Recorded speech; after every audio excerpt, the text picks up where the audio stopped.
Guess who's back, baby? That's right, it's my sunglasses.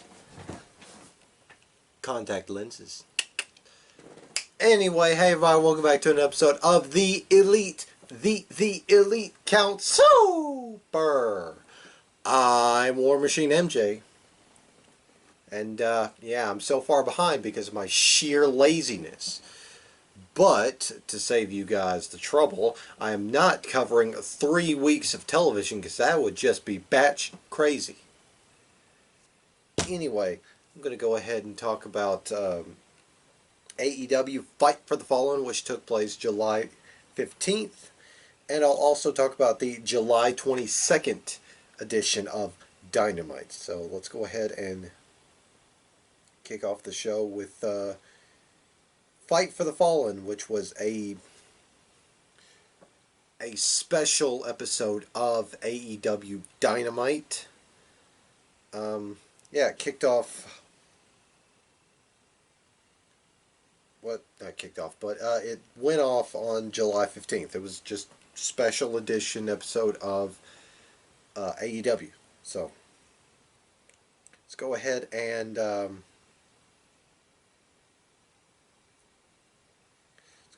kick off the show. We started Fight for the Fallen with yet another TNT opening challenge, a TNT Championship Open Challenge from one Cody.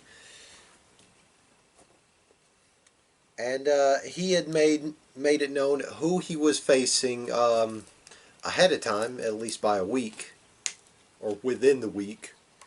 And it was none other than Sonny Kiss. Of course, which is, fantastic. I enjoyed Sonny Kiss's work as Exolicious in Lucha Underground. He's new, he's exciting, he's really out there, and is a joy to watch. And this one was a good back and forth match. Of course, the first chunk of this match was Cody he was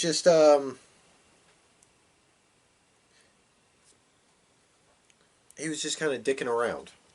Like,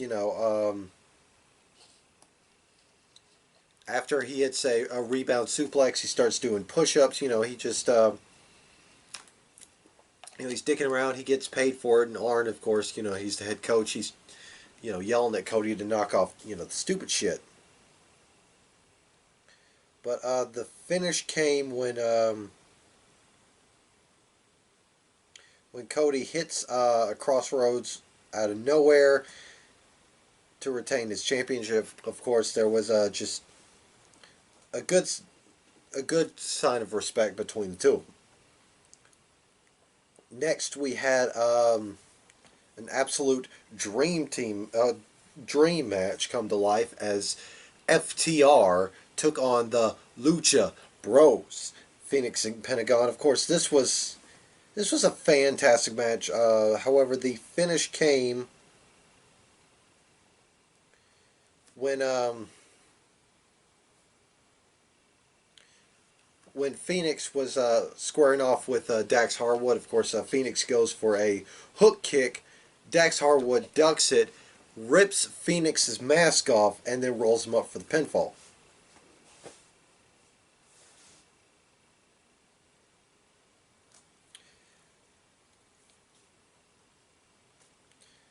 Anyway, after the match, of course, during the match, the Butcher and the Blade rolled up. Of course, they were still in possession of FTR's truck. They were just kind of standing there taunting FTR, like, haha, we still got your keys. And, of course, the Young Bucks snuck up on the Butcher and the Blade, knocked him out with Super Kick Party, took the keys, and passed them back to FTR. Kenny Omega comes out with some apology beers, for being a dick and wasting beer the previous week. And, the FTR boys accept, and then they pour the beer out on Kenny's head. Just kind of, receipt him, if you will. Next, we had the Inner Circle come out. Of course, Chris Jericho rubbing the fact that he beat Orange Cassidy into the face of everybody. You know, he beat Orange Cassidy in that dark horse of a main event for night 2 of Great Fighter Fest. Almost said the name of the wrong event. He also said that he won the ratings war for AEW, and yeah, he says AEW is winning in the demographics. They didn't win in viewership, but they did win in the demographic. Of course, the 18 to 49 demographic. So he has christened himself the Demo God. Of course, then he said about his match with Orange Cassidy, everybody wants a rematch. The sponsors want a rematch, advertisers want a rematch, even Orange Cassidy wants a rematch.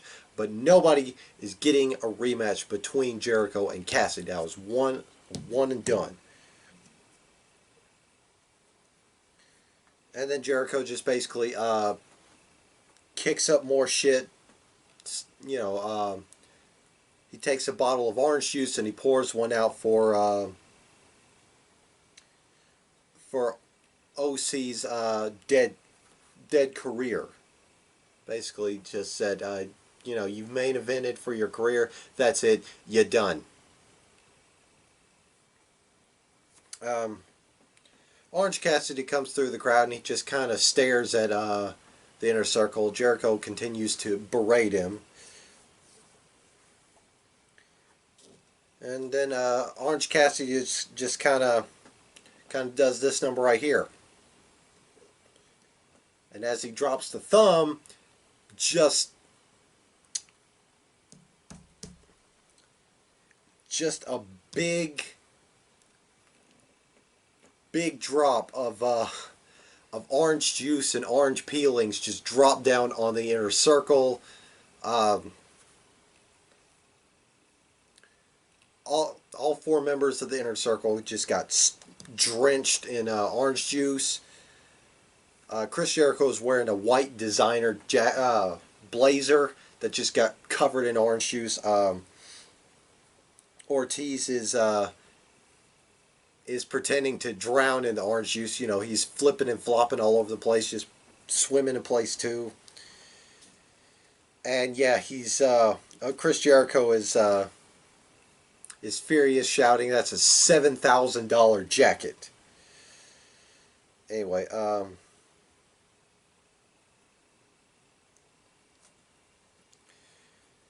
next we had a 6-man tag as the Jurassic Express. Of course, Jungle Boy, Luchasaurus, and Marco Stunt took on the Elite, the Elite, the team of the Young Bucks and Kenny Omega. This was a fantastic match. Of course,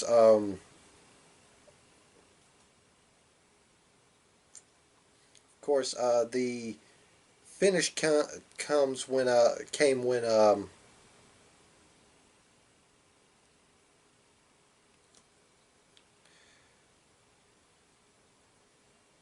Kenny Omega hits Marco Stunt with a V trigger and a one-winged angel for the victory.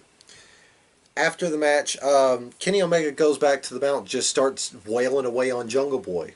Not Jungle Boy, Marco Stunt for just whatever reason.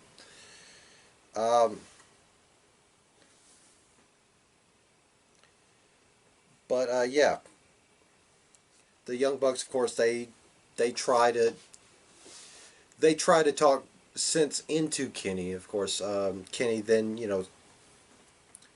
chills out and tries to apologize to Jurassic Express, and yeah, Jurassic Express wasn't having none of it.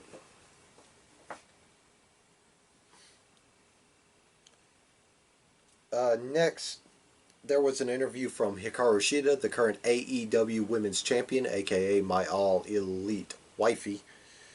Basically says she's ready for Nyla Rose, anytime, any place, anywhere. Um,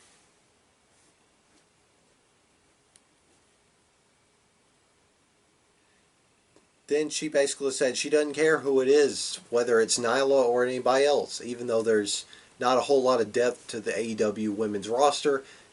She's ready and willing to put them up.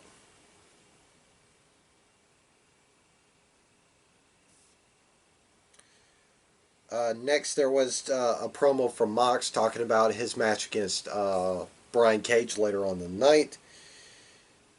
As we had the Nightmare Sisters, Allie and Brandy Rhodes. Of course, they've teamed up on Dark, racked up a couple of victories here and there. They took on Kinsey Page and MJ Jenkins. Of course, MJ Jenkins was a recruit at the Performance Center. In fact, she had a match or two on NXT. Um,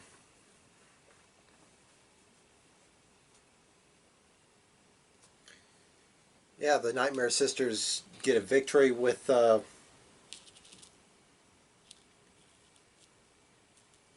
still a bit chippy between them, but they get the victory nonetheless. It was a short match, short and kind of one-sided. Next, Nyla Rose comes out for an interview. Of course, last week she revealed that she hired the services of a manager, and she would reveal said manager when time was right. And this was the time was right. Rather than her introduce who it is, she decided to let them do the talking. Of course, we were then met with the banshee screech of a familiar catchphrase. Excuse me. Yes, the big reveal. Nyla Rose is being managed by the one and only Vicky Guerrero, which I loved it. I think it's amazing. Of course, I'm interested to see how this goes long term. I mean, what's their relationship going to be? Is Vicky Guerrero going to do the talking for Nyla Rose, or is she going to take care of the paperwork, the managerial stuff? Who knows? Uh, yeah, basically they put a mission statement about crushing the women's division and reclaiming her spot at the top of the women's division. And finally, that leads us to our main event as Jon Moxley took on Brian Cage for the AEW World Championship. Uh, this was a pretty decent match. It wasn't too much to write home about. Uh, yeah, despite Jon Moxley being the AEW champion, he gets gassed pretty easy. Yeah, throughout this whole match, of course, Mox was targeting Brian Cage's surgically repaired arm, or surgically repaired left arm. Um, yeah, the finish came when John Mox slipped out the back door on a drill claw attempt and applied an armbar. And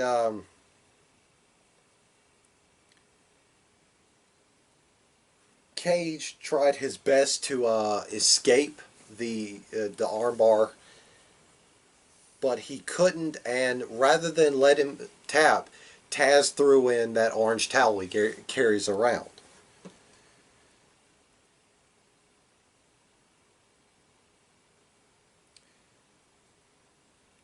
So yeah, after the match, Cage tore into Jon Moxley, beating him down with the FTW title, and then Darby Allin makes his comeback.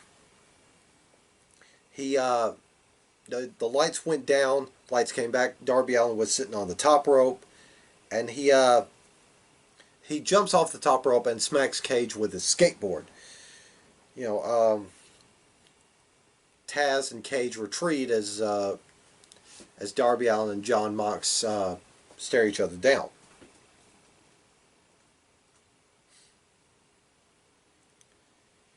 So yeah, that's how we ended Fight for the Fallen. Next, we go to the July 22nd edition of AEW Dynamite, where we kicked off the show with yet another TNT Open Challenge, but this time it was a complete mystery. Of course, it was teased on social media early in the week that that is going to be a welcome surprise for somebody, for people who have paid attention to the Indies for a really long time. So of course, Cody was already out there. Justin Roberts did his introduction of Cody, and just as he got done, Cody's open challenge was answered by none other than Eddie Kingston. Now, Eddie Kingston has been around the block for a good while. He was a part of CZW. He was a part of Impact Wrestling, where he was in the DCC with James Storm and Braun, or not Braun, Brahm. Then he was then he managed Santana and Ortiz when they came into Impact, and he was part of that just wildly successful LAX versus OG's feud in Impact, and most recently he's been a part of NWA. And man, is Eddie Kingston a big get, because he is magic on the mic. You just hand him the pipe and boom, that man knows how to talk. Like just the two promos he did on NWA's Carneyland, which, it's supposed to be, you know, it's a satirical show that, takes the piss out of the territory days, just, it's hokey. But Eddie Kingston had two promos on that program. And the first promo took place, on the pilot episode of Carneyland, and it was just, related to, the COVID situation, all that just, shutting down. And then a couple weeks later, he had another promo, and it was relatable to the Black Lives Matter movement. And, God, that man talks like he has lived through some tough shit. Like,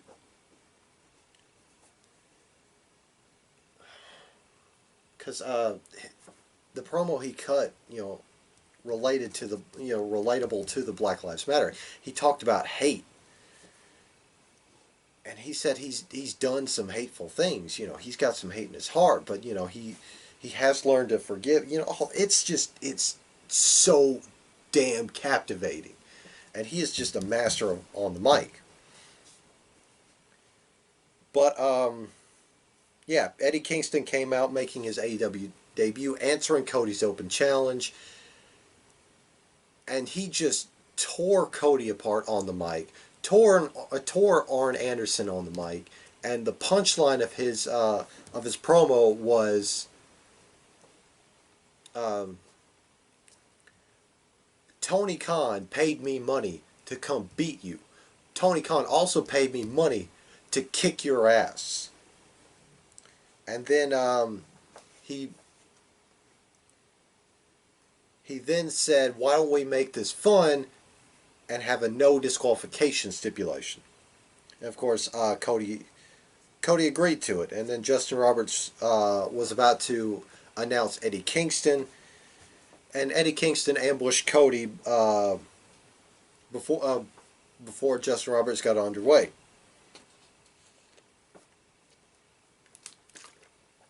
And this was just an ugly brawl between the two of them. Of course,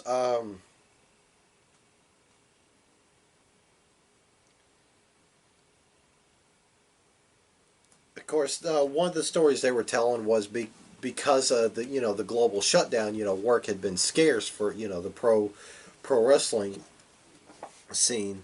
Eddie Kingston had to sell his boots, just to pay rent. Whether that's a work or a shoot, I don't know, but it sounds very believable right now. But yeah, they beat the holy hell out of each other. Cody worked over Eddie Kingston's. He worked over one of his knees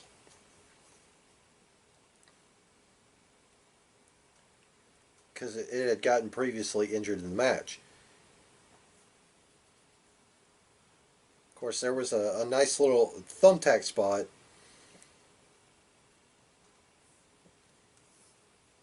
Um, Cody then hit the figure four and he bridged up with it, and Kingston had no choice but to tap. So, yeah, Cody retained, and as of this recording, which this is August the 6th, Eddie Kingston has been signed to AEW, which I had hoped that would happen because he is a huge get. Like I said, he is money on that mic. He's just magic. Just hand him the pipe and say, just go talk. Got a hit on your hands. Next, we had a promo from John Moxley, basically talking about last week. The main punchline of this was, he got a thrill out of hearing all the tendons and ligaments just being destroyed in Cage's arm, and saying hats off to Taz for throwing the towel when he did, because next time Mox ain't letting go. So next we had MJF taking on Griff Garrison. Of course, Griff Garrison is a member of the AEW Dark roster. This wasn't much of a match. It was just MJF bullying Griff Garrison around, and MJF got the victory. No surprise.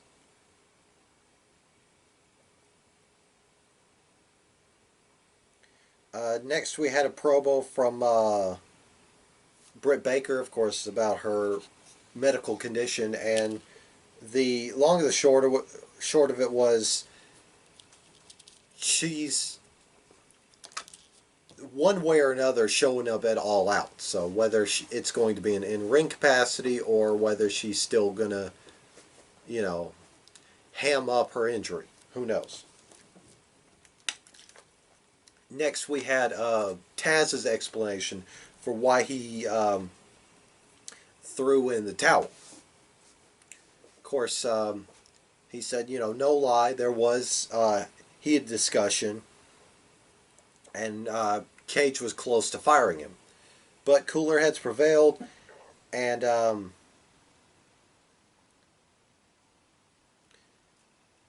Cage understood that Taz did it for a business purpose. Because, Taz was looking out for his client.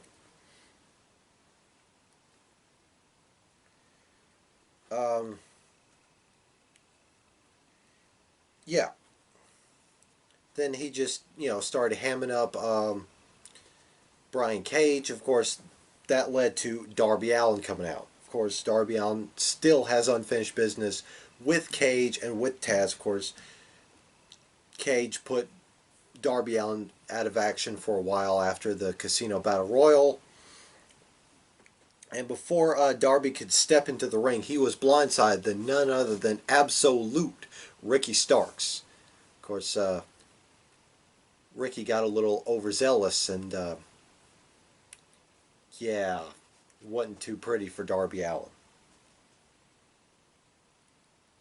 Anyway, Cage stepped outside the ring, got his hands on Darby Allin, powerbombed him on the stage, and then just threw him powerbomb style back into the ring. So then Starks and Cage just beat down on on Darby Allin until John Mox came out with a barbed wire wrapped bat and basically, paid Darby Allin back the favor for helping him out the week prior.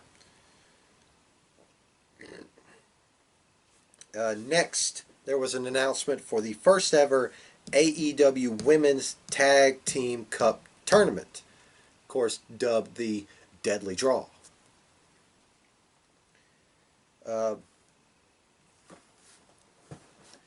Yeah, there would be more details to come on the next week's show, which I'll get to on a later date. Next, we had a Falls Count Anywhere tag team match as the Young Bucks took on the Butcher and the Blade. Of course, the Young Bucks decide, nah, we're not going to wait. We're going to go ahead and kick this off right now.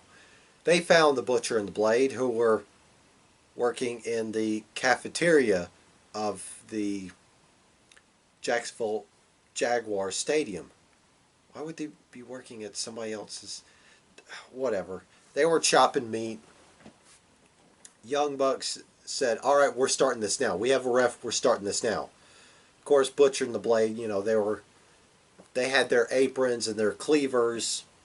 And then they just casually took their time, getting ready. Took off the apron, their aprons, and, took their time washing their hands because safety is important. And then these four men just beat the absolute hell out of each other. The finish came when both the Butcher and the Blade were loaded up on two respective tables on either side of the there we go, on either side of the ramp, of course, or the stage, and both Young Bucks jumped off of both tunnels to put away the Butcher and the Blade. Next, we had a backstage interview where Alex Marvez tried to get a word from the Murder Hawk Monster, Lance Archer, and Jake the Snake Roberts.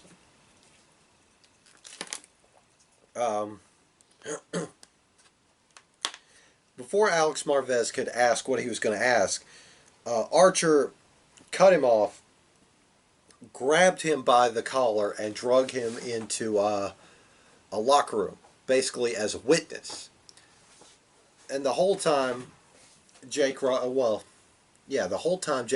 is narrating the interview, what's going on. Meanwhile, the camera is stuck on Lance Archer, who is just demolishing these three poor bastards. Even throws one of them into the panels of the ceiling. And then he takes the same guy and dumps him in the trash can like a nerd in a high school film, which I laughed my ass off. He took this man and dumped him in the trash can. Out of everything else he's did to him, just dumping him in the trash cans, just kind of, letting him off light. And then Archer made his way back to Marvez, and he just yelled, "Everybody dies. Everybody." Next, they had Diamante taken on Eve Elise. Of course, both these ladies making their AEW debut. Of course, Eve Elise, I was a fan of hers while she was in Lucha Underground. She was fantastic. And Diamante, they've been building her because the night prior she racked up her first win on AEW Dark. Of course, they told the story that both these women came up together in the business. They came up in the business together, and they're great frenemies. The finish came when Diamante rolled up Eve Elise for the 3 count. So Diamante gets a notable win on her record. Next, we had the Dark Order's 5, the former Allen Angels, taking on Hangman Page. Of course, the Dark Order, they came out in full force. Um, yeah, Allen Angels put up a good fight. You know, a lot better than some of the other than some of the other Dark Order goons. But Hangman Page put down uh, put down five with absolutely no issue. Um,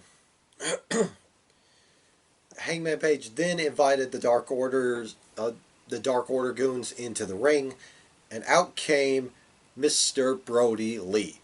Of course, Brody Lee came in there and said he was impressed with the match and Page's rise to stardom, but not impressed by where your friends are at, where your friends and your tag team partner are at when you know you're in danger. And of course, Brody Lee offered his Dark Order protective services to Page, and Page said, "I appreciate the compliment, but I'm not joining a cult." Of course, Mr. Brody Lee does not like the word cult. You know, cult, not cabana. Cult as in, CULT. Is that how you spell cult? Yes. Okay, I'm right. Which Brody Lee then left off some ominous words, basically telling Page, "You made your bed, enjoy your sleep." As as soon as Brody Lee got to the ramp, of course he took Colt Cabana, who was standing in the Dark Order lineup, took him to the back to so he wouldn't have to witness what happened next. Of course, Dark Order goons started beating down on Page before FTR and a couple of seconds later, Kenny Omega uh, came down to make the save. Of course, Hangman accepted a beer and a handshake from the FTR boys, and not so much Kenny. Although I probably would be hesitant to shake Kenny's hand if he didn't have my back. But what you gonna do? Next was in the main event was tag team action as Luchasaurus and Jungle Boy, you know, the Jurassic Express with fun size Marco Stunt, took on Jake Hager and Chris Jericho, of course, with Santana Ortiz ringside. This was a pretty fun match, but the finish came when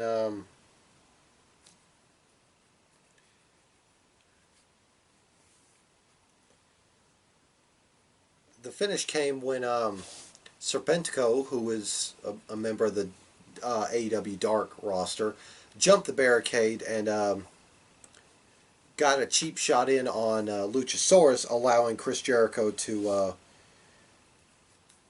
take out Luchasaurus with the baseball bat behind the ref's back, and then Jericho hit the code breaker for the 3 count.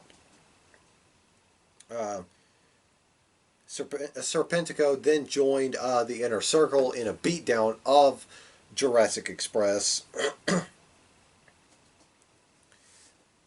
And while everybody stood there wondering, did Serpentico join the Inner Circle?